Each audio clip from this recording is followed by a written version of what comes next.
कायम दुष्काळग्रस्त असलेल्या सांगोल्यामध्ये यंदा तुफान असा पाऊस झालाय आणि कोरडा नावाच्या नदीला इतिहासामध्ये पहिल्यांदा पूरही आलाय। आगलावेवाडीमधील तरुण शेतकरी गंगाधर साखरे हा घराबाहेर पडला, पण तो परत आलाच नाही।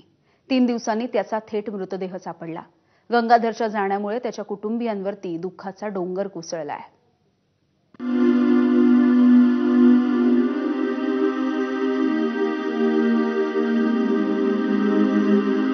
मला सांगा, कधी हा नेमका वाहून गेला, काय झालं होतं? गुरुवारी 5 वाजता गुरुवारी 5 वाजता गेला होता घरून। त्यानंतर परत मला शनिवारी फोन आलाय 12 वाजता। तुम्ही कुठे होता त्यावेळी? विजापूरला होतो। विजापूरला तुम्ही गाडी घेऊन गेला? ती कुठे ड्रायव्हर की करायची? सध्या ते 15 दिवस घरीच होता। इथे 15 महिनाभर घरीच होता। इतर वेळेला कोणाच्या गाडी म्हणजे ट्रकवरच असायची? गाडी सोबत माझ्या संगत असायचं। काय सांगून जात नव्हतं, काय नव्हतं। आई तर गुरुवारी 5 वाजता गेलेली। 5 वाजता अजून कसं आलं नाही, म्हणून आपण हुडकायला सुरुवात केली। आणि मग ती 3 दिवसांनी सापडली।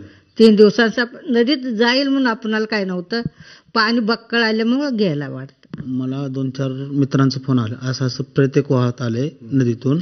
मग ते साहेबांना फोन करायचा आहे।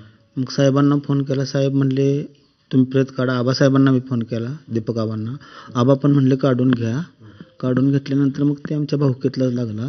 मग मी त्यांच्या भावाला फोन केला पहिल्यांदा, असं झालं, गंगाधर नदीतून वाहून आलाय, आता आम्ही काढले। मग त्याला फोन केल्यानंतर मग त्याच्या आईला सांगायला आलो घरी इथं।